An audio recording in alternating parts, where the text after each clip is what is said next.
Good evening and welcome to the Land Use and Building Management Committee meeting of the Common Council. It's December 3rd. It is 7 o'clock and I'm calling the meeting to order. First item on the agenda is the public hearing on the proposed naming of a room. Did I say 7 o'clock? College meeting order at 7 o'clock.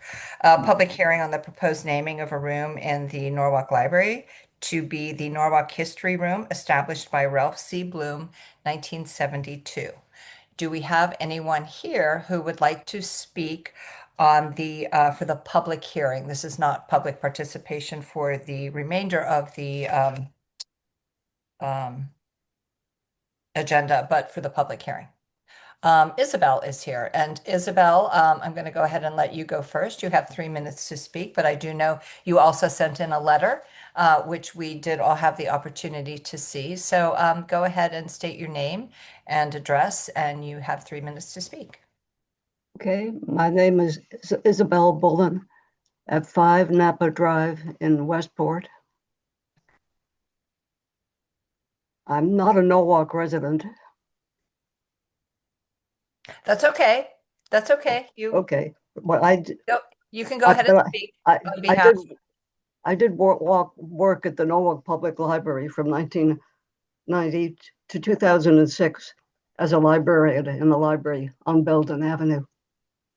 And ever since retiring, I've been a volunteer in the Norwalk Library, the last 11 years of that in the Norwalk History Room.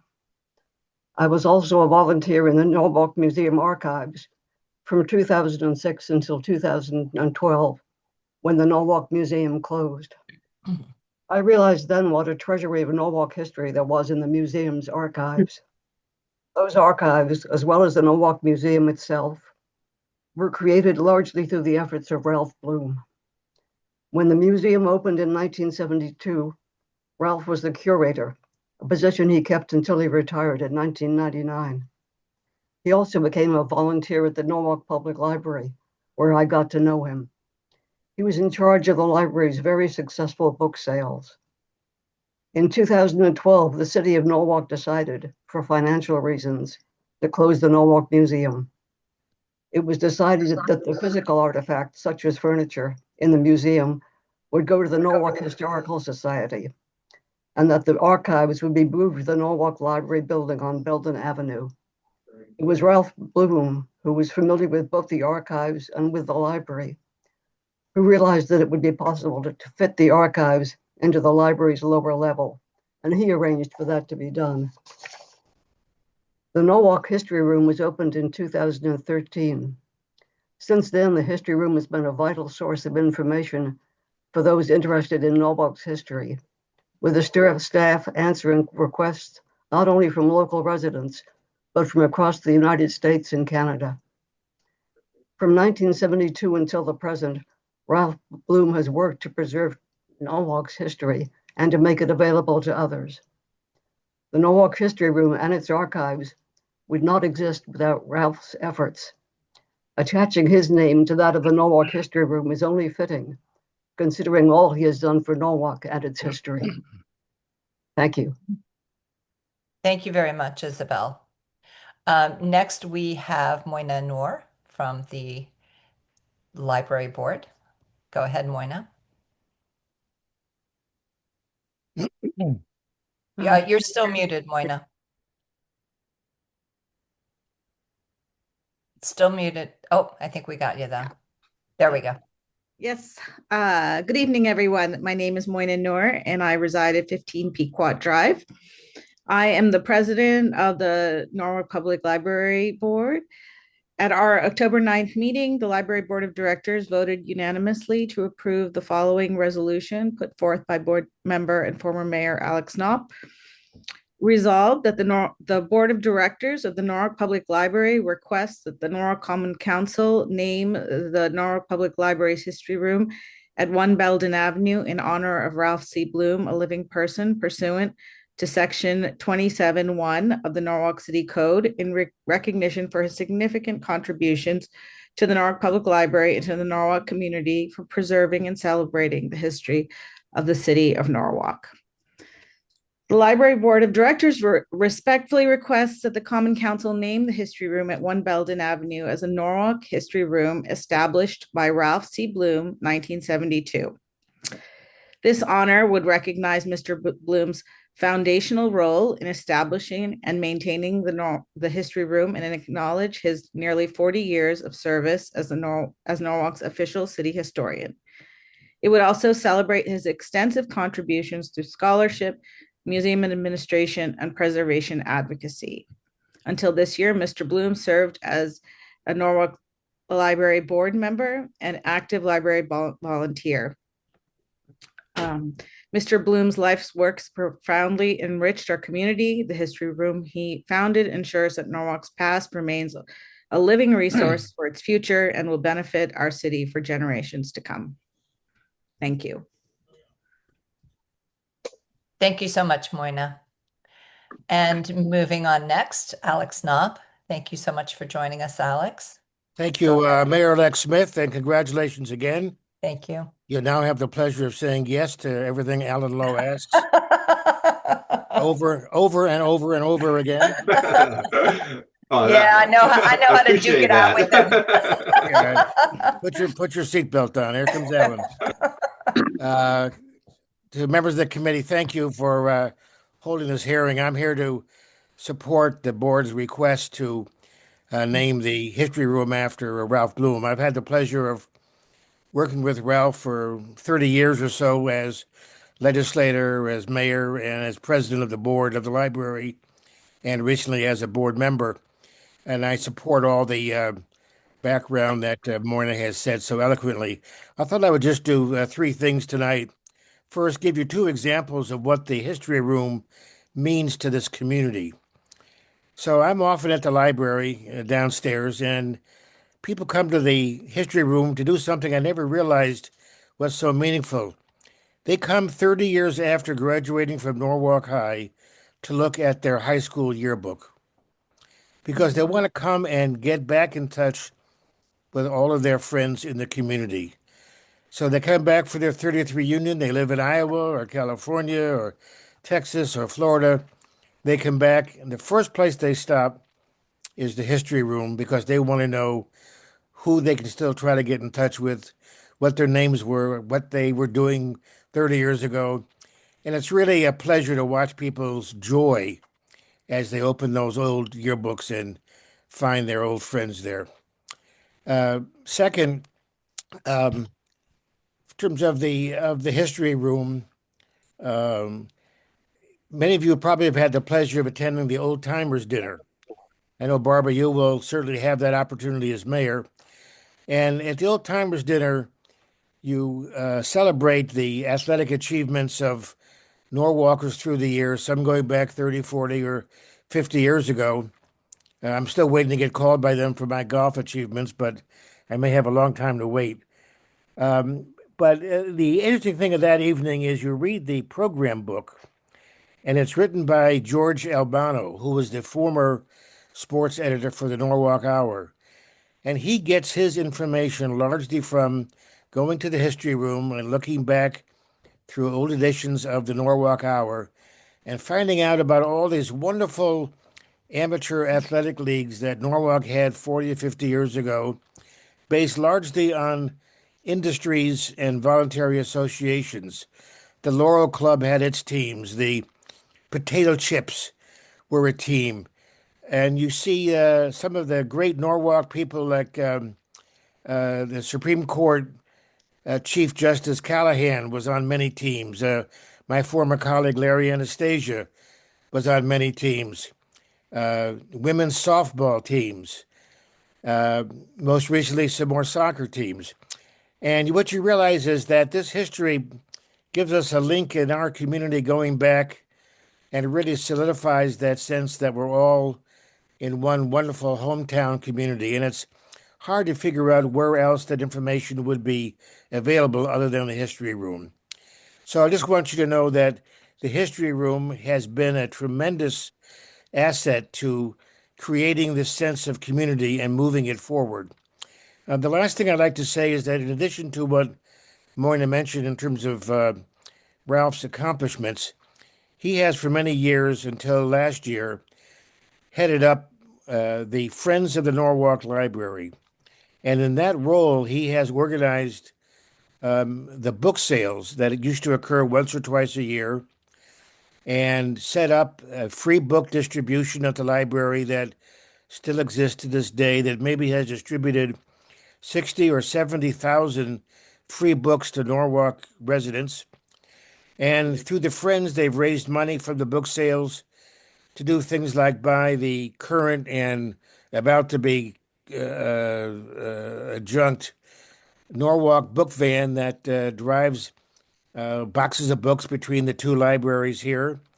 He's bought carpets, they've bought new drapes, and they've done many things to supplement the city's support for the library. We're one of the only libraries in Connecticut that is a municipal department, as Barbara, you will soon see. Most other libraries, Westport, Wilton, New Canaan, Darien, are run by nonprofit organizations with municipal support, but they're not municipal organizations.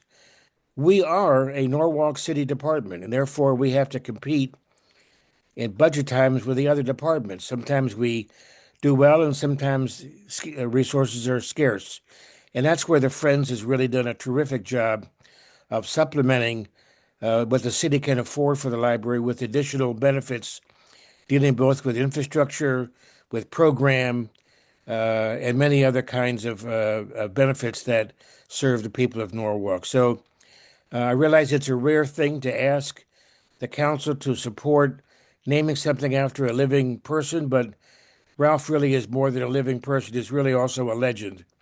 And I hope you will vote to name the history room based on Ralph's role in establishing it. And again, thank you for this testimony tonight. Thank you so much, Alex. Thanks for being here. Sure. And moving on to Patsy Breshad. Hi, Patsy. Hi, everybody. Happy holiday season to all of us. I too want to join the chorus of support for Ralph. I think I've known him for probably over 50 years and has watched his work and his incredible love and admiration for Norwalk, and to take on the chore of preserving the history for the rest of us as we move forward through decades to come. I also served on the committee, mayoral committee, to make the decision of where to move the city's archives. And I was a strong supporter of moving those archives to the library, knowing that Ralph would be the person taking care of all of those documents and all of those history with a love and desire that he always performs with. And also right now, with my interfacing many times with him, with his connection with Lockwood Matthews Mansion. At one point, he was a trustee at the mansion. And he and I have shared back and forth over the last decade or so many informations that help both of us. And currently, I'm now working in the archives at the mansion, trying to add on to what Ralph has of the 150 years of history of the Lockwood and Matthews family, and another one of our treasures. So I'm hoping you will find that this is a wonderful thing for us to do, and for Norwalk, and especially for Ralph. Thank you. Thank you, Patsy. Is there anyone? I see Ms. Lauricella has already been moved over from online. Ms. Lauricella, you have 3 minutes. Yes, good evening. For the record, my name is Diane Lauricella, 21 Little Fox Lane. I wanted to echo all of the folks that spoke in favor of this motion, because I couldn't have said it better as to how important the history room is to our community.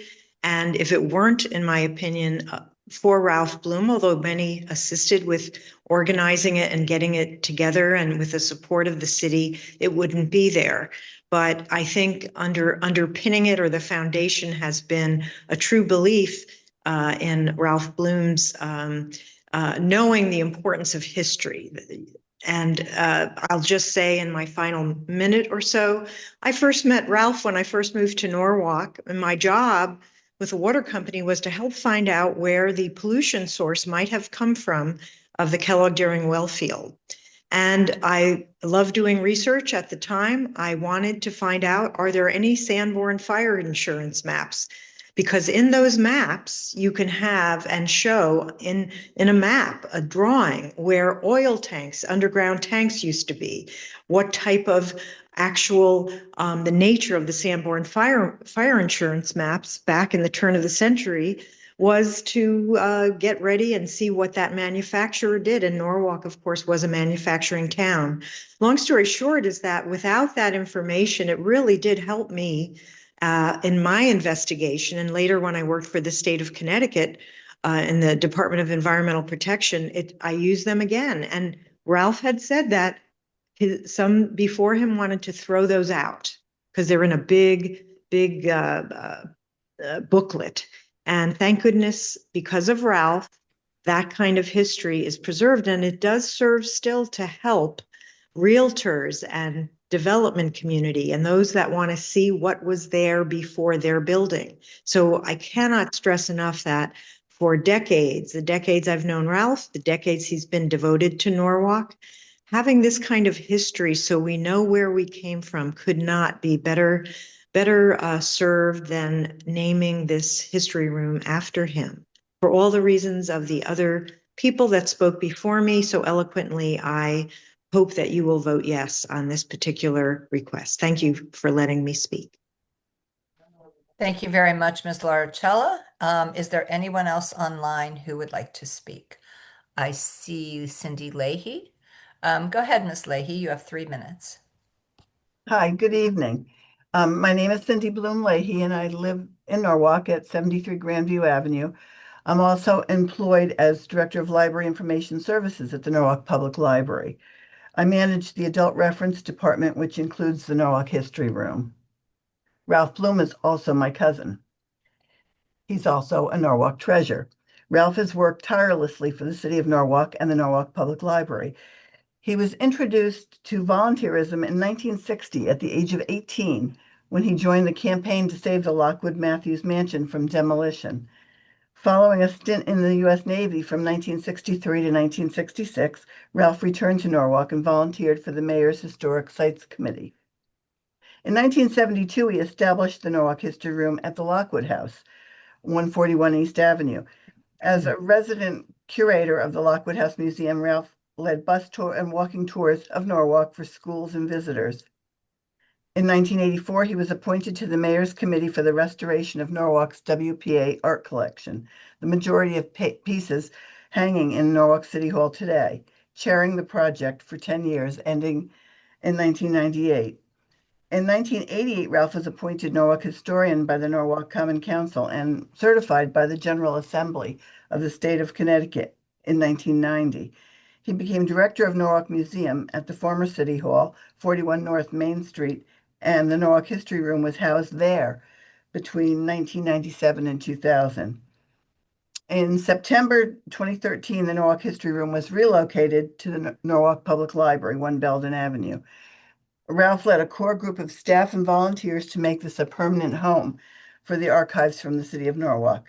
During the years following, Ralph continued to offer his expertise to Norwalk residents, those new to the area and others more established, seeking historic information, both on the city, streets, businesses, homes, and residents of Norwalk, and assisting in the research.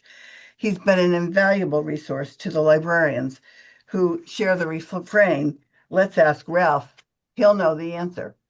I can think of nothing more appropriate than that the City of Norwalk officially designate the History Room at the library as the Norwalk History Room established by Ralph C. Bloom. Thank you. Thank you so much, Cindy. Is there anyone else who would like to speak? Anyone else online? There is not. Okay. All right, thank you so much. I will go ahead and close the public hearing then and move on to our regular meeting. And it is now 7:20. So I'll call the regular meeting to order and ask for an acceptance of the minutes of the regular meeting of November 3rd, 2025. Do I have a motion, please?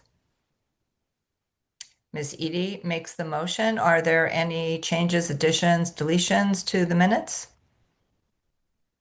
Okay, seeing none, all in favor as the minutes are, please raise your hand. All right, that is unanimous. And we will move on now to public participation for any item on the regular agenda. Is there anyone who would like to speak?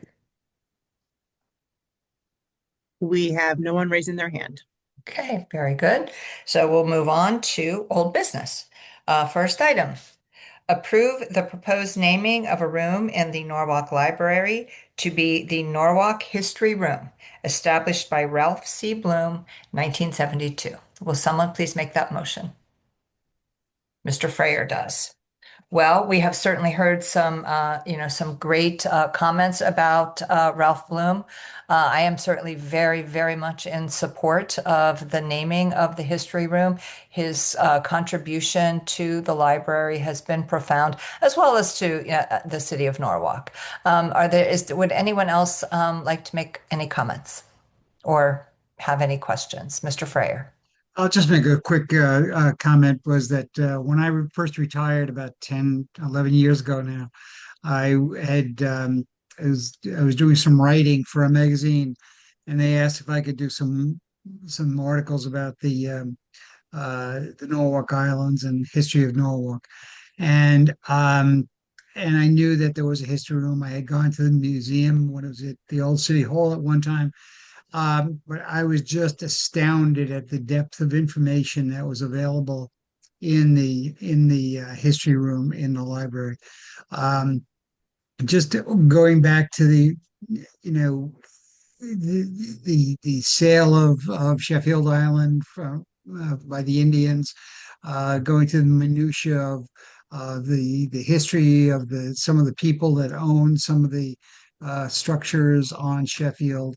The fact that I could find out that a former mayor of New York City had one time owned Hoyt Island, and some Norwalkers might be hard pressed to find out where Hoyt Island is, but it's quite a large island, not quite a large, a conveniently pocket-sized island right near Manresa.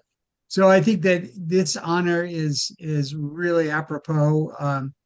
I don't think we would really be hard pressed to find the level of information anyplace else, but not for if it were not for Mr. Bloom. So I think this is a great honor, and there's no reason why we shouldn't proceed with it.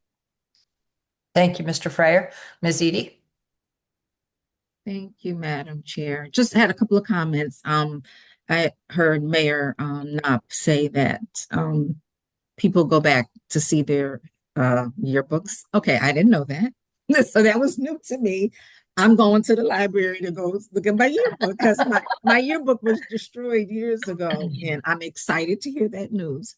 And also, he did mention normally they don't honor people like this when they're alive, but I look at it as a great opportunity and a blessing to be able to honor someone and let them see their fruits of their labor while they're still alive. So I think that is awesome. Anyway, that's it. Thank you. Yeah, and thanks for that comment, Ms. Edie, because we did make a change in the ordinance a while back to make sure that we could do that, for someone who's made such an incredible contribution. So any other comments? All right, I will call for the vote. All in favor, please raise your hand. And that is unanimous. Excellent. So that will go on to the council for next week. Are you waving? Just waving, yes. Yeah, okay. You want to say something? From a technical perspective, Joanne, could you make sure that the city ordinance is included in the backup information to the item? because it does require a supermajority from council Right. plus one. So I just want that to be information to be available to the public. Yep. Absolutely. Thanks, Alan. Mhm. Okay, so let's move on now to new business. Item A, review bids surrounding project number 447 to the student locker replacement at Nathan Hale Middle School and Ponus Ridge STEAM Academy, and refer the following to the Common Council for action. Authorize the mayor, Harry W. Rilling, to execute an agreement with Hertz Furniture Systems, LLC, for the student locker replacement at Nathan Hale Middle School and Ponus Ridge STEAM Academy for a total not to exceed $460,000. Funds are available in account numbers noted. And authorize NPS Facilities Department to issue change orders on this contract for a total of $46,000. Funds are available in account number noted. Will someone please move it? Missy D moves it, and I'm very happy about this coming to us. Especially because I have firsthand experience with the lockers at Ponus, and that's a long time ago. I think it's been almost 10 years that I taught, 8 years that I taught at Ponus. This is a long time coming. So, it's great for both Nathan Hale and Ponus. And Bill, I'll turn it over to you. Thank you, Madam Chair. Can you hear me? Sure can. Okay. So a year ago, I was in front of this committee regarding the locker replacement at Rowton Middle School.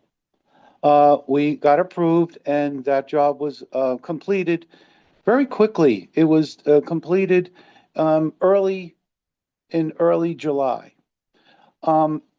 We opened up the school. Students did their usual, yeah, they're nice, but what the real test was when parents thanked me. Then you know that was a hit. I mean, we went from 8-inch doors to 12-inch doors. Now they can get their book bag in there. And these lockers were original to the building.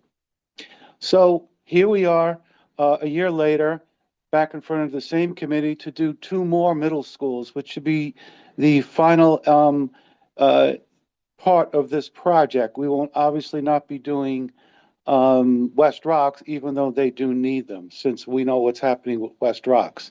So we went out to bid with the city's purchasing department, and the same contractor who was awarded last year, Hertz Furniture, came in the lowest bid. They did a fantastic job. So that's what we are here in front of you to receive approval for Hertz Furniture to do Ponus Middle School and also Nathan Hale. The lockers there are also 8 inches, and we are going from 8 inches to 12 inches, and in some cases, 15 inches wide. So I'm sure the students and the parents will be happy here as well. Thank you, Bill. Any questions or comments? Mr. Freyer. A question, Bill. Are we all going to get this all done in one summer? No, it's a joke. It's a joke. Absolutely. Jim, Absolutely. what were we saying before? No, Jim, you're a seriously. terrible person. But seriously, if we're going from 8 inches to 12 inches, did we run out of space anywhere? Does that become a problem? Because you're making those, 1/4 the size larger. So that's a good question. And in some cases, we took additional wall space to compensate. So yes. Because as you and I walked through the school the other day, or 2 weeks ago, I guess it was, and I noticed that, there didn't seem to be a lot of empty space along the walls for more lockers, but I guess you found it somewhere. So what I found out is there is additional space. Also, what I found out from the development of this, in some cases, students are assigned a locker on the opposite side of the school, and they are late to class. So the principal came to me and said, yeah, we want new lockers, but we also want a few lockers closer to their homerooms so they no longer have an excuse to be late for their class. So we have compensated for that in both schools. You're probably going to be the worst. You're going to be the most hated guy in school now, because everybody's going to have to be on time. School on time, right? To the class on time, yes. Okay. great. but not for the parents. The parents will be very pleased. Okay, great. Anything else? No, I was just curious about, fitting them all in if you're getting bigger ones. All right, I'll go ahead and call for the vote. All in favor, please raise your hand. Unanimous. Beautiful. Thank you. Thanks, Bill. Moving on to item B, technical correction of City Council action on November 17, 2025, items 7D, 8A, and 8B by correcting the typo in the GMP amount to properly reflect the actual bid amount. New action to read as follows. Authorize the mayor, Harry W. Rilling, to execute the guaranteed maximum price GMP amendment with Newfield Construction Group, LLC, for the Marvin Elementary School HVAC improvement project in the amount of $3,086,483. Funds are available in account number noted, and authorize the Office of Building Management to issue change order on contract for a total not to exceed $308,648. Funds are available in account number noted, and may I have someone move that item, please? Mr. Freyer, thank you. We knew that, this was going to be coming. So, Alan, go ahead and Yeah, give us all the details. Thank you. Since the Common Council approval of this item, I think it was last month, only a few weeks ago, actually. When the Newfield Construction is going through start doing the contract, they review the GMP letter they sent to us. They recognized that from the bidding was 1 point or 2.6, whatever that was a 6 in there. When they type the letter, instead of 6, they type a 5 in there, so it's different $100,000. So this technical correction adjusted those numbers, plus there's a little bit of soft costs associated with it. So basically, again, it's just a technical correction on a typo. And there's money in the account to cover it. So, Barbara, you mute it.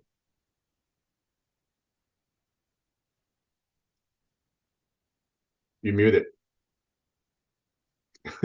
Sorry, I keep coughing, so I keep muting. All in favor, please raise your hand. Okay. Opposed? Abstentions? Ms. Dunn, are you there? Okay, thank you. Okay, and now moving on to discussion, monthly school construction update. Is Dan going to take that?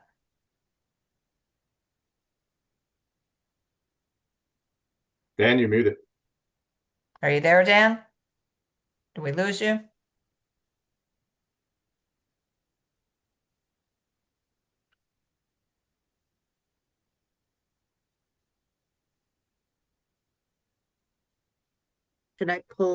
Would you like me to pull it up? Yeah, why don't you pull it up and, Okay. Alan, you could probably take us through if we, Sure. yeah. Um,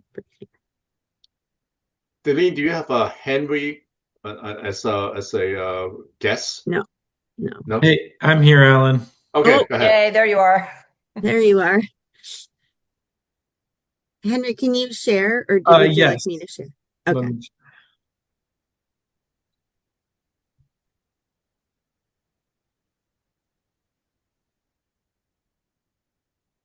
Okay, can everybody see this? Yes. Yes. Alan, would you like me to start with the HVAC projects while we wait for Dan for Norwalk High School? Sure. Okay. So this is Henry, right? Just speaking. Yeah, this is Henry. I'm having camera issues. Sorry. I've had them all week, so That's quite all right. you guys won't get to see. Okay. First school I'll talk about is Brookside. This involved 9 new rooftop units, 3 of which are still undergoing maintenance, but all 9 are installed. We're currently in the process of performing any outstanding maintenance on these, and then getting the closeout documentation required to get this handed over to the city. And then there's final walkthroughs we need to do as well. Rowayton Elementary School. This involved complete replacement of the boiler, which has been completely installed, and the boiler room's been painted. And this also involved the repointing of the chimney. Yeah. Sorry? Oh. There's still some outstanding work in the boiler room, the new ductwork that's starting next week. They're now in the classrooms measuring where these new vent locations will come from this boiler room. And they're performing second shift work in the school after school hours. And then as a kind of a look ahead, there's still work scheduled for this spring and summer. There's going to be a new electrical room in the basement, and there's going to be conduit on the outside of the school. There's currently discussion as to where this new transformer will go, because there are trees there that we initially had to remove, but we are looking at options to avoid removing these two maple trees, which we're hoping to do. And then Brian McMahon, the old chiller is completely removed. The new pad for the outdoor chiller is ready to pour, but it is waiting for rebar delivery and inspection. All the piping for the new chiller has been installed in the school. And the goal is to have this new chiller installed by this coming April for the cooling season. And I'll have pictures after I go through all these minutes. Silvermine, the boiler there is also completely replaced. All the VRF units in the gym are installed. The fuel oil pumps have been installed in the boiler room. The outdoor VRF heat pumps have been installed on the exterior of the school in a few locations, which I'll have pictures of. And the painting of the boiler room is scheduled for next week. We're also looking to close this one out mostly this fall. There is some control work that needs to happen into next year, but we'll be mostly done this year. And then Naramek, this project is a little behind all the others. They are officially established on the site with their trailers and storage containers. They've begun investigation inside the school. There's an ongoing phasing plan of how they're going to work through the school that's being discussed. Some ceiling tiles need to come down, so they're working on a plan to avoid having as many ceiling tiles open as possible, or the least amount open as possible. And I'll go through some pictures now. These are some of the rooftop units at Rowayton Elementary School, or Brookside, sorry. And again, there are 9 of these total, and they're just finishing up. So a few maintenance on a few of these. This is the new boiler room at Rowayton Elementary School, fully painted. There's some ductwork that needs to go in here, but this is the complete new boiler. At Silvermine Elementary School, this is a look at one of the VRF heat pumps on the exterior of the school, and then on the left, and then on the right are the new units in the gym that have been installed.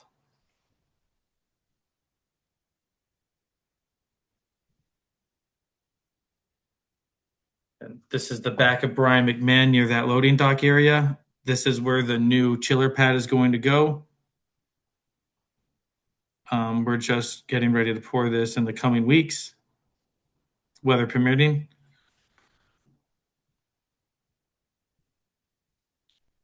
And then that's it for pictures. There's nothing too exciting at Naramek to report. And then Alan, do you want me to take this to the top?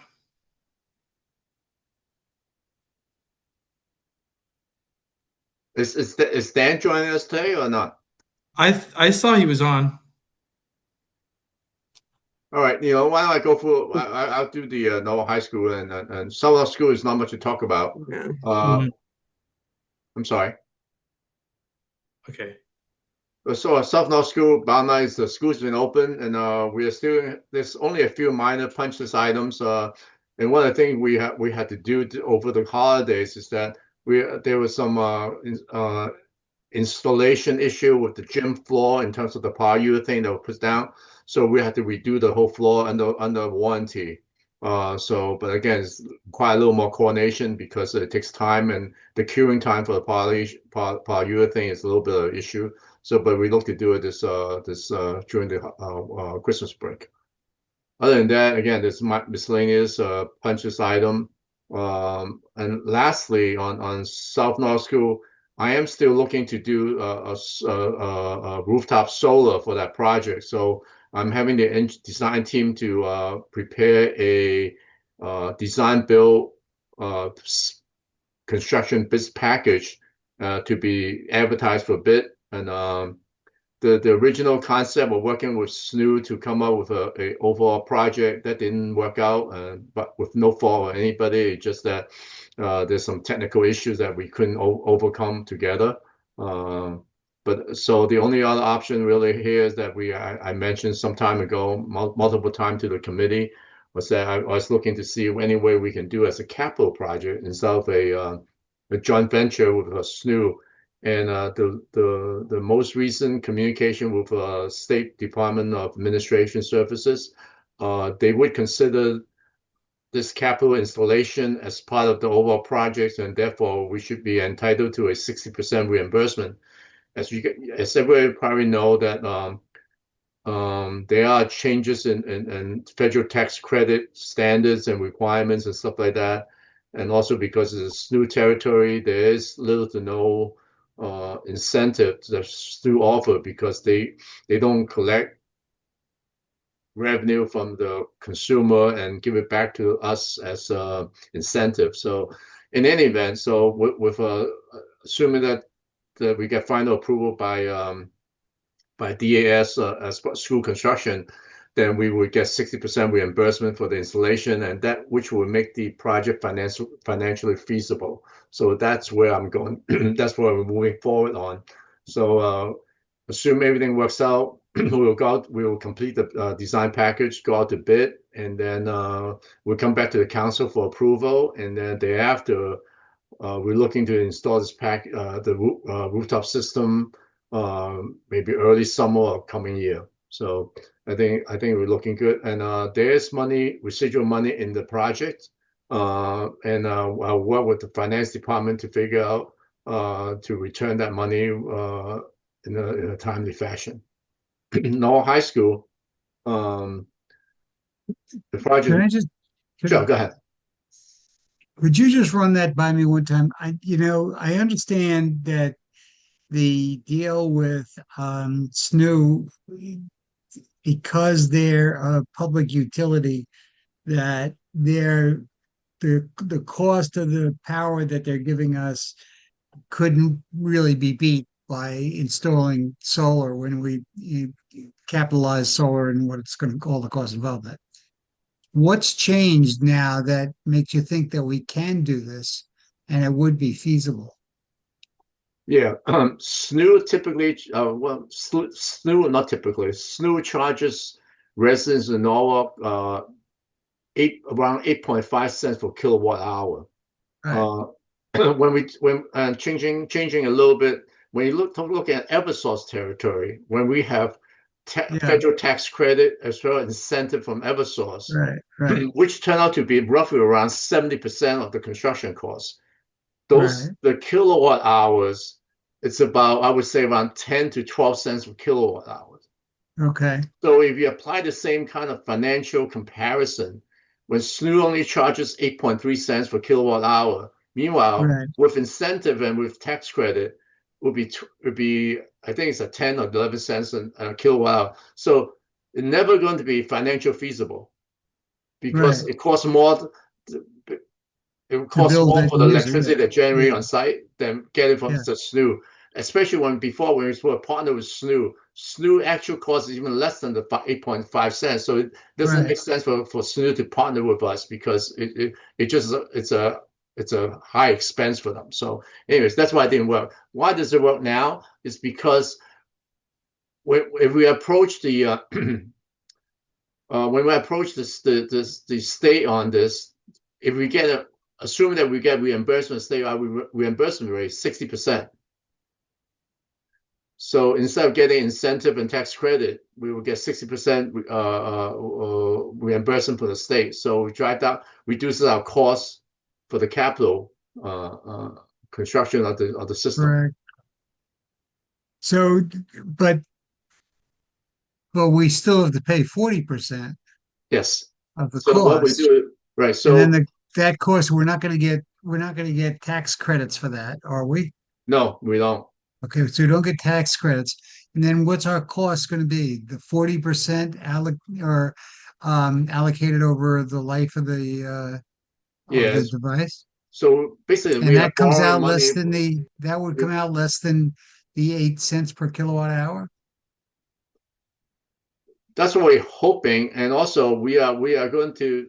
I mean, basically, it's part of capital debt, so you can spread that over 30 years or 25 years, depends on how the bond how long we bond the money for.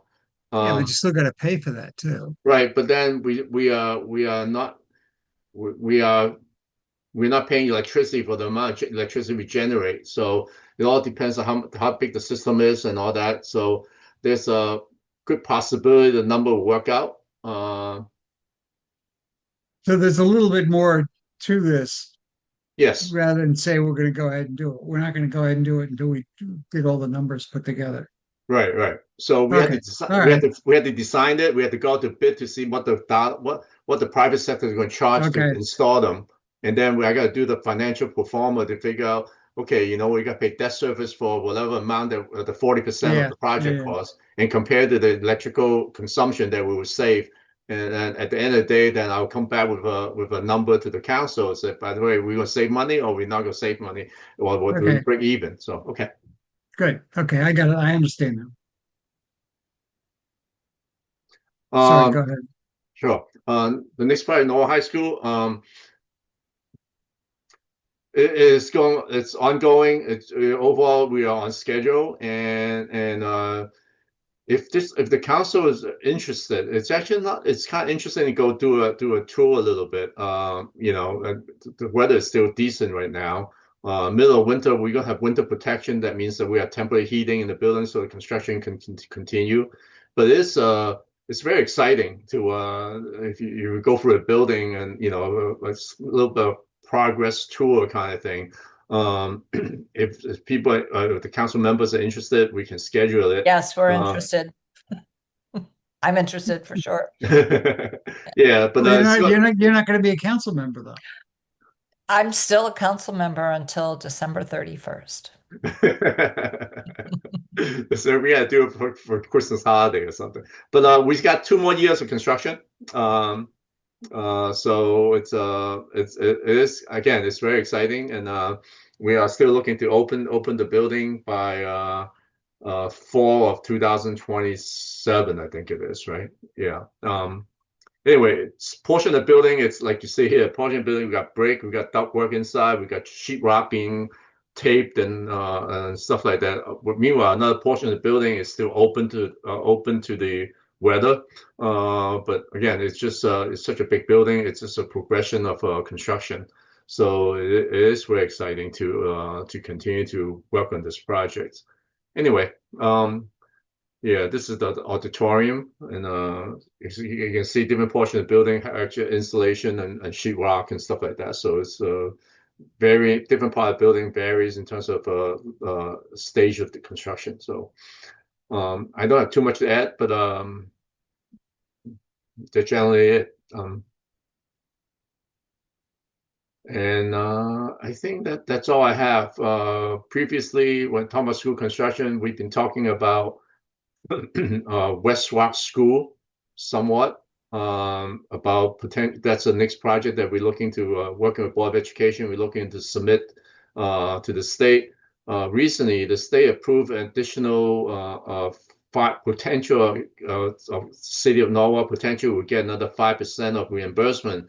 So we are looking into that to see the timing of it, and there's more discussion to have, and the finance department evaluating.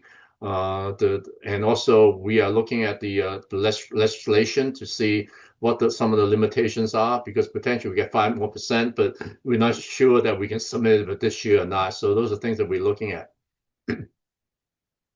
So there's more to talk about as in the next few weeks or month. That extra 5% could be really helpful. That ends up to be something around $6 million. Am I?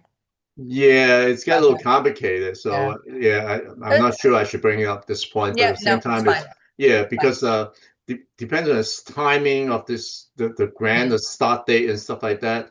If we cannot submit it this year because it starts in July 1st of next year, we'll potentially get 5%, but if we delay a year, there's a inflationary rate about construction costs about 4%. So we need to analyze it a little more detail and finance. I'm working with Jared to do those analysis to see what's financially what it means to the city. So that's something that the reason I mention it because the council and the board has been looking at it.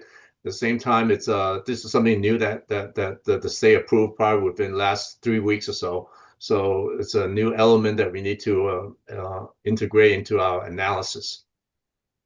Okay, I think that's all I have. Thank you. Yeah, thanks. All right, anything else from anyone? All right, I'll call for that last motion.